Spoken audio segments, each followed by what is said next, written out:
Welcome to the third post-award forum for the 1332 State Innovation and Empowerment Waiver. I'm Mike Degnan. I'm the Executive Director of the New Hampshire Health Plan. Let me take a minute before we start to introduce the folks here at the head table. Kevin Stone is with the New Hampshire Health Plan. He's the Reinsurance Program Director.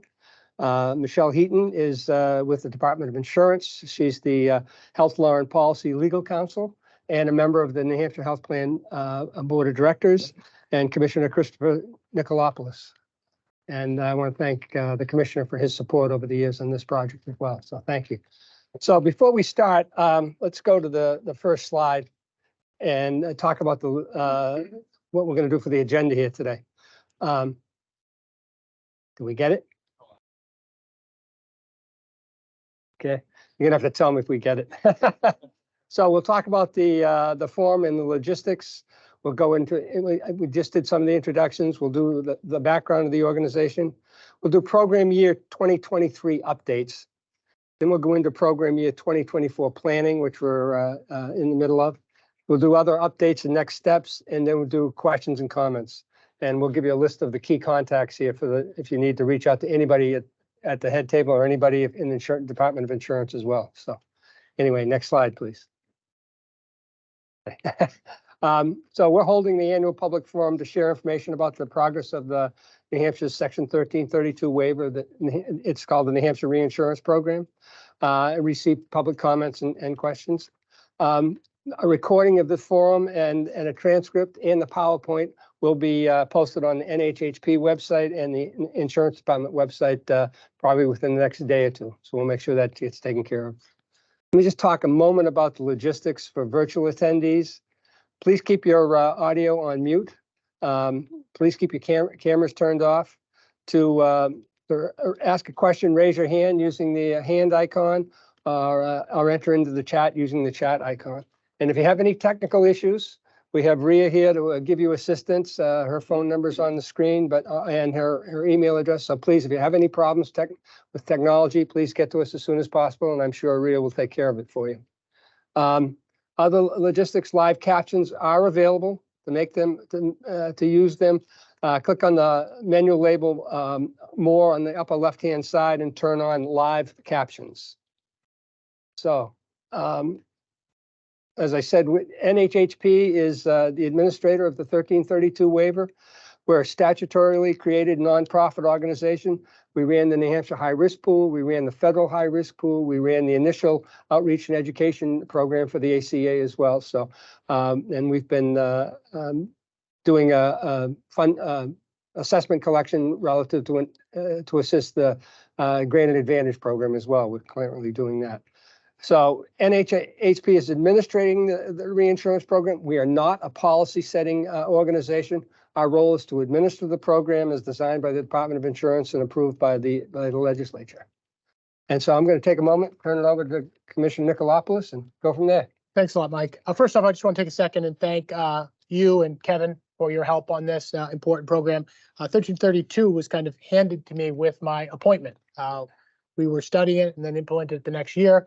And it's one of the things I'm proudest of. You know, in this environment, to be able to positively impact insurance rates has been a gift. And I know it hasn't happened automatically, and your help has been critical, but also a number of my team here today. So I just want to take a quick second and try to recognize them all. Attorney Michelle Heaton, who's right here on my right, but we also have in the room our Life and Health Director, Jason Dexter. We've got our General Counsel, Heather Silverstein, Dr. Jason Aziz, and then our comms team, Andrew Demers and AJ Kirstad. Thank you all. Back to you, Mike. Okay, great.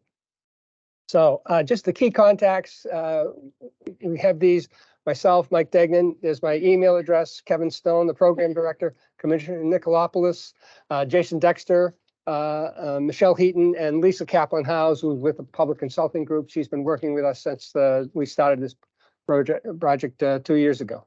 I'll turn it over to Michelle. Thank you. So back in 2009, RSA 404G was amended to direct the New Hampshire Insurance Department to work with NHHP to establish a market stabilization program. The department was directed to apply for a Section 1332 waiver if such an action was supported by actuarial experts. Following an actuarial study in 2019, the department ordered NHHP to submit for approval an amended plan of operation that included administering the 1332 reinsurance program. NHID submitted the application for the 1332 waiver on April 21st, 2020. The Federal Departments of Health and Human Services and Treasury approved the waiver on August 5th, 2020, and the program went into effect January 1, 2021. And also, if anyone wants more information about the plan of operations, any amendments to the plan, or additional information about the 1332 waiver, all these documents can be found on the NHHP website under documents. Next slide, please.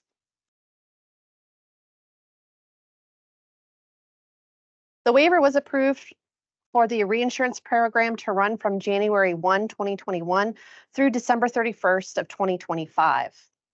The reinsurance program is an attachment point model that reimburses high-cost claims that fall within the program's parameters. It contains an attachment point, a cap, and coinsurance. New Hampshire's reinsurance program is designed to pay out the funds it takes in each year after administrative costs and reserves. And to talk more about the particulars of the program is Kevin Stone. Thanks, Michelle. I'm Kevin Stone. I'm the program director for the New Hampshire Reinsurance Program. I'm going to talk to you a little bit about the 2023 program results to date. As Michelle mentioned, we started the reinsurance program in 1st of January. So we're in our third year of the program. We've had 3 carriers meet eligibility criteria since inception. They are Anthem Blue Cross Blue Shield, Point 32 Harvard Pilgrim Healthcare, and Centene, which does business in New Hampshire as Ambetter. These carriers have been in the program both in 2021, 2022, and in 2023. Next slide, please. So as Michelle mentioned, we have the various parameters. The attachment point is the point at which claims can then be recovered above that point, and it is $60,000 of claims. The cap, which is the most aggregate claims to be eligible for reinsurance, is $400,000. So there's no recovery on claims costs that exceed $400,000 per claimant. And we have a target coinsurance or payment amount, which in 2023 is 58%. But as Michelle mentioned, we pay out the entire amount of funds that we have. So that target percentage essentially floats based on the actual claims liability that's incurred. And so it might be 58, it might be more, it might be less, depending on actual experience that's reconciled at the end of the year. Next slide. So those parameters for 2023 were actually set in March of 2022. We work a year in advance. And there's a couple of changes that occurred after we set those parameters that will be impactful on this year and also on 2024. One was the passage of the Inflation Reduction Act in August of 2022, and that essentially established incentives for eligibility, and we believe will encourage more people to either enroll in individual market or to take advantage of some of the premium tax credits that are the source of federal funds for the program. The other change that we're in the midst of right now is Medicaid redetermination. That started in April with the cessation of the public health emergency. As you know, every state, including New Hampshire, is going through a redetermination of Medicaid eligibility. There are a lot of individuals that are being redetermined in the state, and we just don't know how many of them will not be eligible for Medicaid, not have availability of employer-sponsored insurance, and then decide to want to purchase insurance on the exchange. We believe there will be a number. They'll buy the insurance and highly likely to qualify for the tax credits. If you think about it, if they qualified for Medicaid at one point, they're likely to be tax credit eligible members. So we are trying to track the impact of the redetermination on a monthly basis. We've asked our 3 eligible carriers to report their enrollment on a monthly basis. Normally, we just capture that on an annual basis to see how is that rise in enrollment actually tracking against our assumptions. At this point, we have no reason to change the parameters that we set for 2023, but we are paying close attention to the impact. Because most of the redetermination lives are coming on mid-year, they won't have a full claims history. So they may not get to the $60,000 of claims incurrence in 2023 to then attach for reinsurance. But if they remain in the pool in 2024, they'll have an entire year, and thus there may be an increase in the number of eligible claims for the members that enroll in 2023. And those are some of the things that we and our actuaries are trying to monitor. Next slide, please. So how's the funds been for this program? You see the combined funding for the first 2 years, just under $86 million, of which $58 million was federally provided through the pass-through tax credit funding. And then the state funds through carrier assessment was another just under $28 million.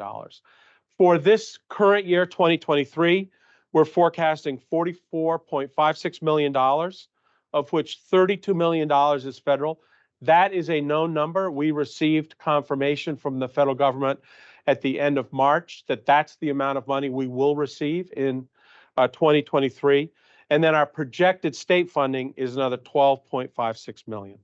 So for the 3-year cumulative, this program has had $130.45 million, of which $90 million has been federal and $40 million state. Next slide, please. So we also had a busy year in 2023. In addition to some of the external changes that we were trying to take stock of, there were some lessons learned from our first year of experience that also led to some consideration of other changes. So one is the way that the eligible carriers are paid for the claims that fall within the attachment point and the cap. When we started the program, brand new to us in the first year, the design was that we would use reports from the federal government that we receive from information supplied by the carriers. They're called Edge Server reports. We get them monthly starting in October. The final one is received at the beginning of May. We use those reports to determine an initial payment, which we paid out at 80%. And then we gave the carriers the opportunity to identify claims beyond the time limits of the Edge Server report filing and then submit them supplementally. And we would then include them in our calculation of the payment amount. Remember, it's just a calculation to disperse a fixed pot of money. The pot is unchanged by any additional claims that the carriers find, but the distribution among the three could be altered based on the supplemental claim process. So we did that in the first year, and what we found was very minimal impact of the supplemental claims from what would have been the payments solely relying on the Edge Server reports. And so we reported this information back to the carriers in our actuarial work group, and they took stock of that, and they felt that the work involved in doing the supplemental filing was greater than any change in payment. And they were content simply relying on the final Edge Server report for us to make the final payments to each of the 3 eligible carriers. So that required a change to our plan of operations.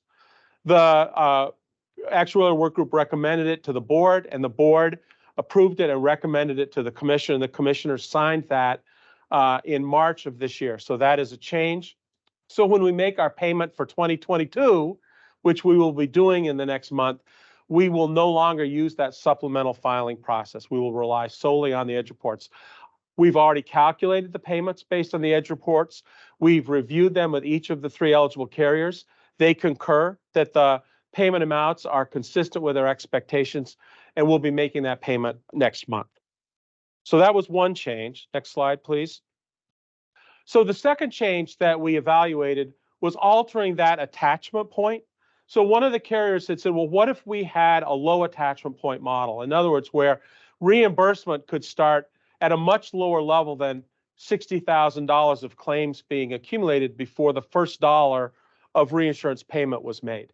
And we engaged our actuaries, Leaf Associates, to take a look at possible options of a lower attachment point and what would be the impact in carrier reimbursement. And they did that analysis. We reviewed it with the actuarial work group, with the board, and with the insurance department. And it was the consensus of everyone that it was premature to make any change to the attachment point. It was interesting information, but we just had our first year under our belt, and the sense was let's wait through the end of the waiver period. We might, as a state, seek a renewal of the waiver after 2025, and I think if we did that, we would take another look at that attachment point and probably redo that analysis with more information from extra years of experience. Next slide, please. So if you think about it, there's really three ways to kind of evaluate the impact of this program from a public policy standpoint. And one is, did it impact premiums? Did premiums go down?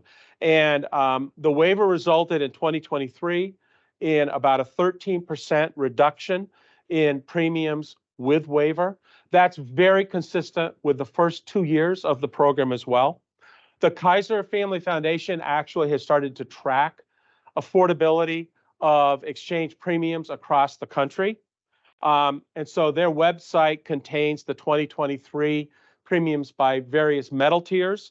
And New Hampshire had the lowest average cost benchmark. The benchmark plan for waiver programs in our country is the second lowest cost silver plan for a 40-year-old beneficiary non-tobacco user. And that's what's used to compare plans across the country. And so New Hampshire had the lowest benchmark plan. It had the lowest average silver cost premium, the second lowest average bronze premium, and the third lowest average gold premium. So I think the impact on affordability has been positive. Second is, well, has enrollment increased in the individual market? There's really not a way to directly attribute membership to this reinsurance program, but we can certainly look to see if, since the program has started, has overall enrollment in the individual market increased? And the answer is yes, it has. So since the beginning, the increase in the on-exchange enrollment has gone up an average of over 7%. We did an April to April comparison this year, so April of 23 versus April of 22, and the membership is up 5% to 52,265 lives. We are tracking that on a monthly basis. You may have heard that Harvard Pilgrim had a data breach, so they're not able to report their enrollment data past April. So once they're able to do that, we'll have updated numbers. But enrollment's gone up. And then the third test would be, has this helped stabilize the number of carriers in the individual market that write insurance? And we've had the same 3 carriers since inception. They remain in the program, and there's no reason for us to believe that they won't be in the program in 2024 as well. Next slide, please. I mentioned that we have the actuarial work group. This is comprised of the senior actuaries of the eligible carriers, plus members of the insurance department, our own engaged actuaries, Leaf Associates, plus management. And they really provide important consultation and guidance to the program each and every year. And then most importantly, they work to capture the data that our actuaries use to then establish the parameters for the upcoming year. Next slide, please. And so here's that process. It's a fairly intense work period in December through March. We meet 3 times with the carriers and with our actuaries. We confirm the assumptions on trend and cost. We then recommend parameters that are endorsed by the actual work group, recommended to the board adopts them, recommends them to the insurance commissioner for approval, and the insurance commissioner approved the 2024 parameters this March 27th. Next slide, please. So what are the parameters for 2024? Well, we have to project our funding because we pay out the full amount of money. So that tends to drive what we think our target reinsurance payment will be. Our projected funding is $52.77 million, almost $40 million of which is federal funding and a little over $13 million from projected state funding. The parameters then are same attachment point, same cap. Again, we decided not to alter those, but based on what we believe will be the enrollment and the claims that trip the eligibility, we are targeting a reimbursement of 49.4% of claims within that eligible corridor. Next slide, please. And then lastly, there's some annual activity that occurs The carriers are required to submit their care management programs each year. We review those and supply those to the insurance department. And that's to ensure that they continue to work on managing high-cost claimants and not simply relying on a reinsurance program.